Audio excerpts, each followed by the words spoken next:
Hey there and welcome back to another Disney video. And today, I want to take a step back to where it all began for full-length Disney animated features, all the way back to 1937, when we saw the release of Snow White and the Seven Dwarfs. A film that cemented the legacy that Disney had been cultivating with their short films, and started the rise to becoming the most iconic film and entertainment company of all time. Now, we all know the legend, the story of Snow White, both the fairy tale and the actual film itself. And of course, there's just the general story. The beautiful young princess who earns the hatred of her wicked stepmother, the queen, for the crime of being younger and more beautiful. And this, of course, prompts an attempt on her life, which forces Snow White to hide in the forest and befriend a group of seven dwarfs who allow her to live with them in their cottage. At this point, the queen then finds out, poisons her, dies, and then the prince comes along and kisses her corpse, and hooray, she's alive again. All's well that ends well. A pretty basic story, but a very iconic one all the same. But more than that,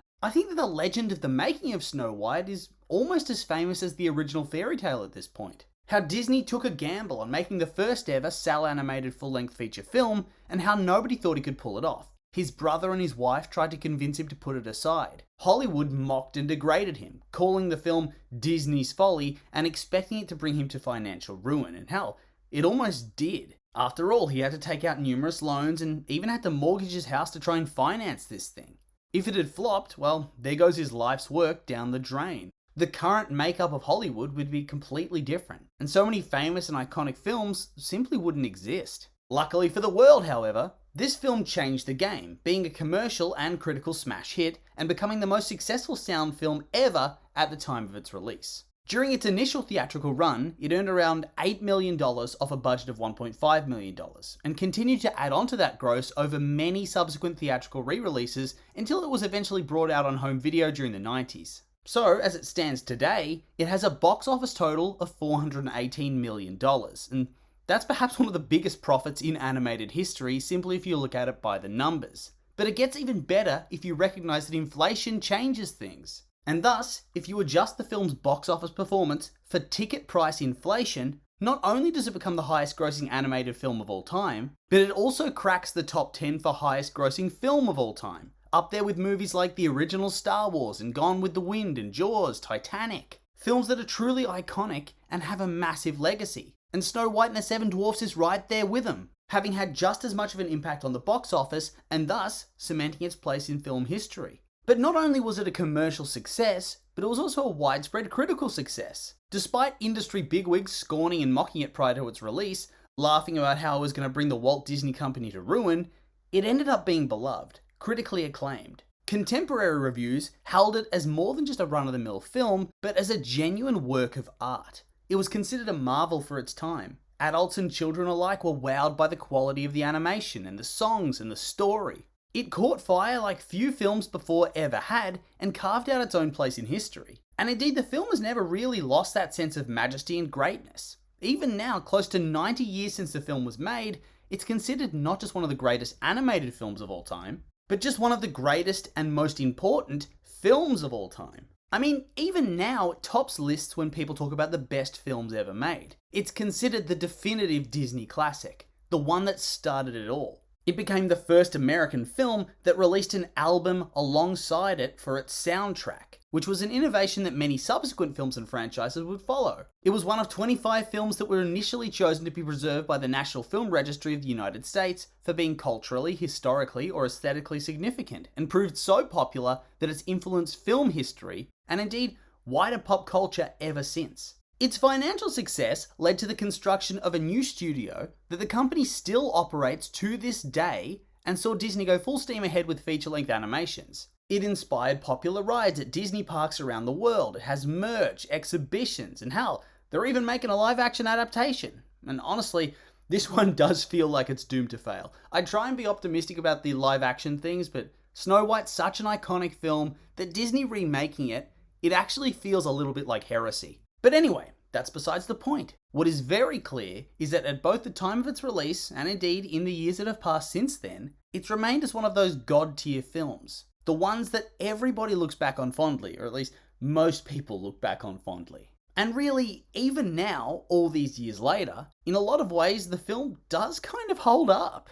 I mean, for the most part, the animation is still very good. I mean, it obviously isn't on the level of Disney during like the Renaissance or now, but that's just in terms of the quality. You're easily able to rationalize that and look past it, as obviously they didn't have access to the more advanced technology that would be developed in later years. It was still a relatively young art form at this time. But even putting that aside, in terms of just its style, it just feels so unique and engaging. Like the pictures of a storybook have come to life and are playing out for you on screen. It just feels so utterly unique, even compared to other Disney films of both its era and in the eras that followed. I think the majority of the subsequent Disney films, whilst they had their own sort of magic, their own sort of excitement and sense of wonder, each of them still feels like you're watching a film. And I guess that part of that probably comes from having more cinematic polish, but I think part of what works for this film, and what helps it set it apart from the rest, is how it feels more fantastical, more whimsical, like a real fairy tale. Like we're simply seeing the story play out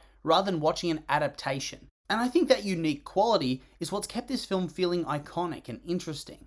After all, there are obviously flaws. The story is very basic, like supremely basic. And there's almost no character development for anybody. Snow White never develops, she never changes, she stays the same. Same for the majority of the dwarves, same for the Queen and the Prince. Hell, the only character who actually has much of an arc is Grumpy, who starts off not liking Snow White and her womanly wiles, and ends up liking her, because she's nice to him and bakes him a pie using her womanly wiles. That is his entire arc. Like I said, the story is very basic, the character arcs are bare bones, and the development is almost non-existent. Plus, it's a prime example of the problematic trend that many early films had, with female characters being bystanders, love interests for the glorious heroes to save and protect, or jealous harpies that are angry that their days of being the most beautiful and beloved have come to an end, and that there are other women who are more beautiful than them. And this really does pose a bit of a conundrum, because based on these factors, it seems like this film should not hold up anymore.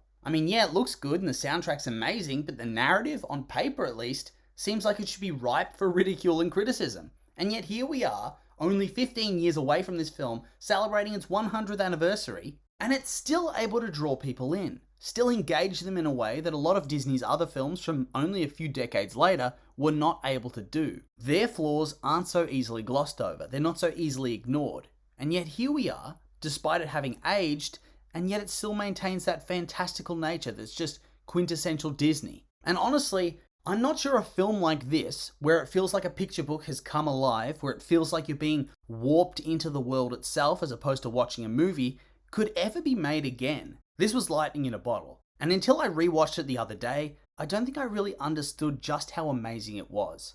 But anyway, at the risk of sounding too much like a fanboy, I'll end the video here. And I would like to say that these are just my opinions, and now I'd like to hear yours. What do you think of Snow White? Like it? Hate it? I'm curious for your thoughts, so make sure to like, comment, and subscribe, and let me know.